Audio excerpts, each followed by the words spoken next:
Hello guys, welcome back to my mini blog. এটা ছিল কালী পুজোর দিন সকালবেলা। ফার্স্টে আমরা উনুনটাকে পুজো করে নিলাম, আর এখানেই রান্না হবে ভোগের খিচুড়ি।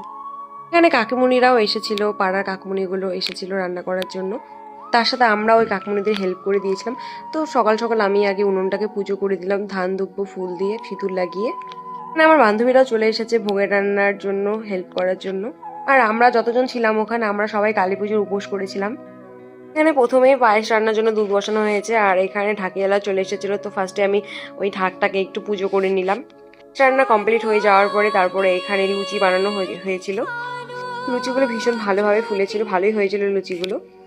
এখানে লুচি ভাজা হয়ে যাওয়ার পরে আর আমার বান্ধবী তার পাশে ফল টল ধুয়ে দিয়েছিল ওখানে। এখানে অনেক ফল এনেছিল, তো আমার বান্ধবীকে বললাম যে এগুলো সব ধুয়ে দে, তো তার জন্য ওগুলো ধুয়ে রেখেছিল। এখানে একটা তারপর শাড়ির মধ্যে মুরগি নাড়ু এগুলো সব সাজিয়ে রেখেছিল। শিবিরে দেখা হচ্ছে না।